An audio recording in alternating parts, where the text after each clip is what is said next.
quiet in here? I gotta be honest.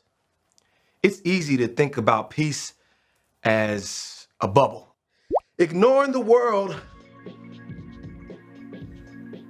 so that you can chill out and get a little you time. Or maybe you think of peace as a simple agreement. You do your thing, I do mine. Then we don't have to worry about each other's problems or the ways we're different from each other. Or you might see peace as a big, grand thing. General, this treaty officially ends all wars. But true peace doesn't look like any of that. True peace is messy. It takes hard work and creativity. It says, how can I listen to you first before I speak? It says, how can I learn what it's like to walk in your shoes before I try to fix it? How can we get creative to find a way through? See, when you do the hard work of making peace, others can see God at work in you. That's why making peace is an amazing way to worship God with your life. Because worship, it's about more than just singing loud. It's all about living loud.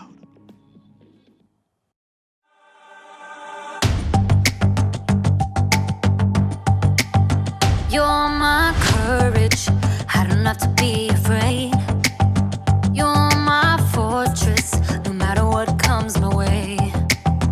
You're my treasure forever, yes, we'll be together always.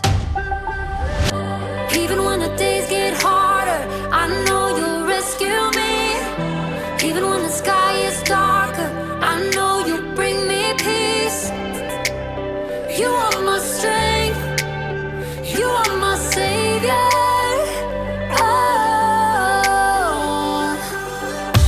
Even when the road gets longer, I know you'll be with me. Even when the waves crash harder, your face is all I see. You are my strength, you are my savior. You are with me every single day. Through the darkness, oh, you lead the way. You're my treasure forever, yes, we'll be together always. Even when the days get harder, I know you'll rescue me. Even when the sky is darker, I know you'll bring me peace. You are my strength, you are my savior.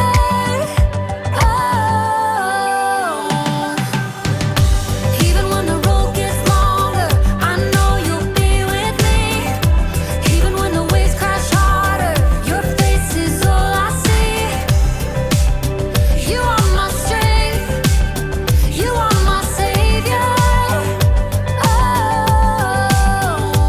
Every time I fall, you pick me up. You fight for me, you overcome. You bring me peace, you give me love. For you I sing, to you I run. I praise your name for all you've done. You are my strength, you are my savior.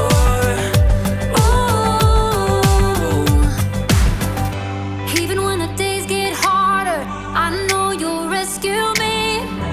Even when the sky is darker, I know you'll bring me peace. You are my strength, you are my savior.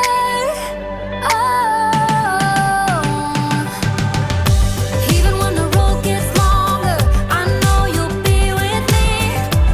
Even when the waves crash harder, your face is all I see.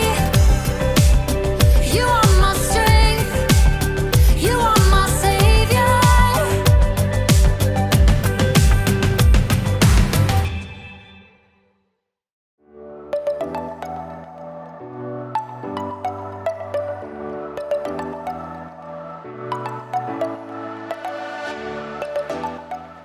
What's up, everybody? It's me, Jacob, and today you're gonna help me solve a mystery. The case of the mysterious envelope. Dun dun dun! What do you think it is? Is it a thank you gift? A prank? A peace offering? Actually, peace is what we're talking about today. Peace is proving you care more about each other than winning an argument. But that doesn't get me any closer to finding out what's inside this package. I feel like I should be wearing gloves for this. Yeah.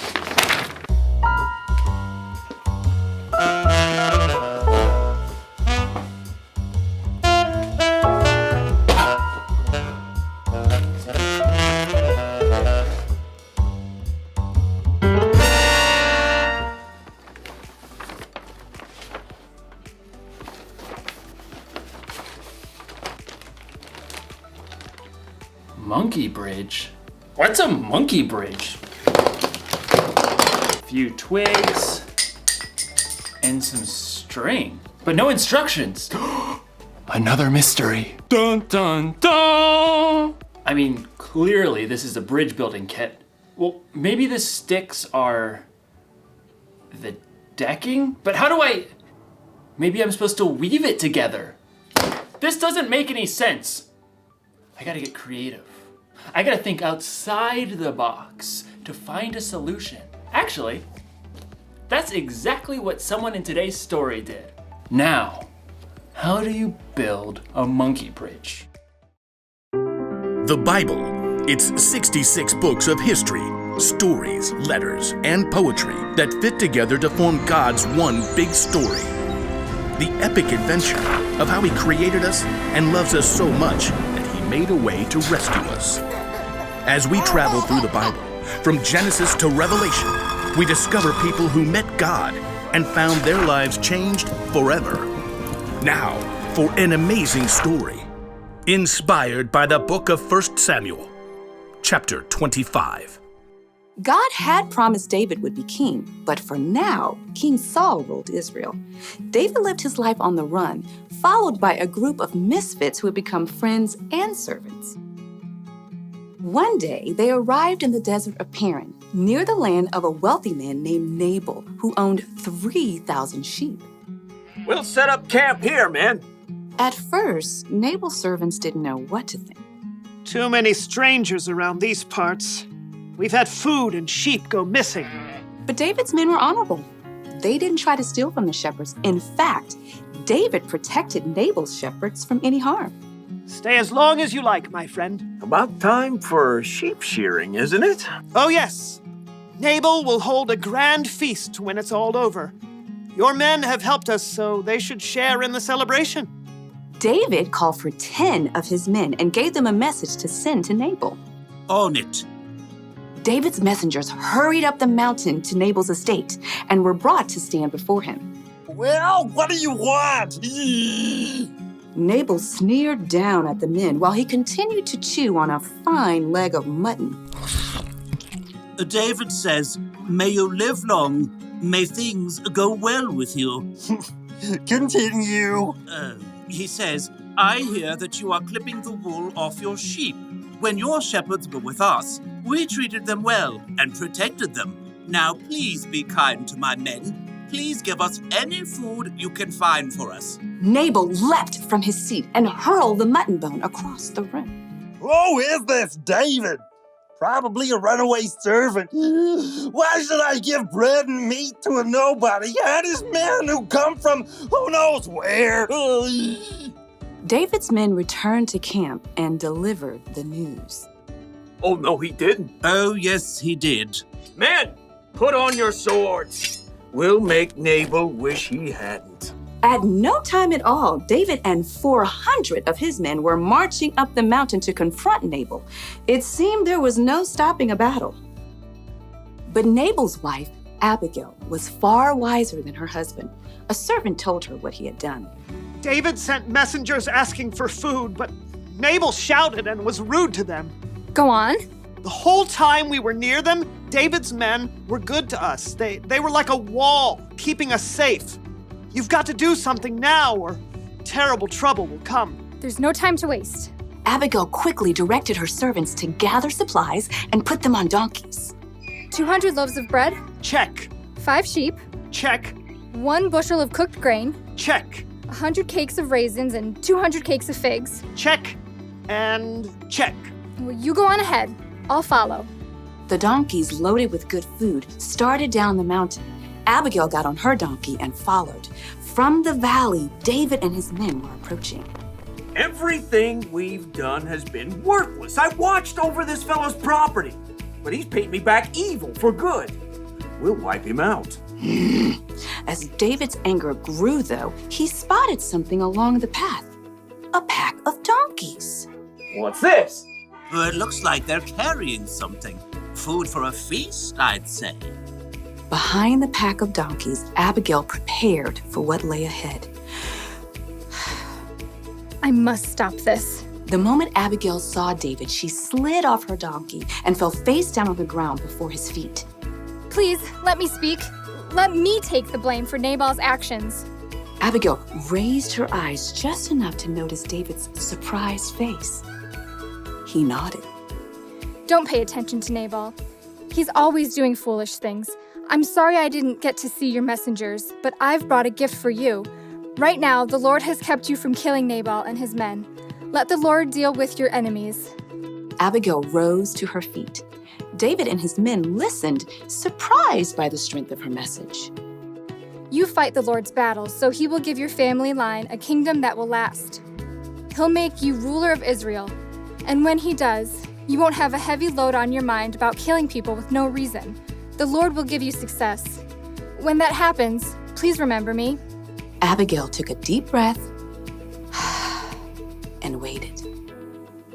David smiled. Give praise to the Lord. He sent you to find me. May he bless you for this. You have kept me from using my own hands to get even. David's men unloaded the food that Abigail had brought. Go home in peace. I'll do what you have asked. Abigail made her way back up the hillside to her home. She had chosen to humble herself and do the hard yet creative work of making peace. In the end, Nabal paid the high price for his foolish anger, but God blessed Abigail. The fight between Nabal and David wasn't Abigail's problem, but she didn't use that as an excuse. She got involved. She acted fast, and she found a creative solution. You see, just because something isn't your problem doesn't mean you can't get involved. God has given each one of us unique talents and unique ways of seeing things. So, if you see people in a fight and you're the only one who can see a way to make peace, you should help them solve that mystery. Jesus showed us how important making peace was to him when he gave his life on the cross. We can make peace with others by being part of the solution. You can help calm an argument between two people by making them laugh. You can suggest solutions to problems that others might not see. Or if a fight looks like it might get dangerous, you can find a grown-up to help keep the peace. The one thing to remember today is this: you can show you care about others by being part of the solution.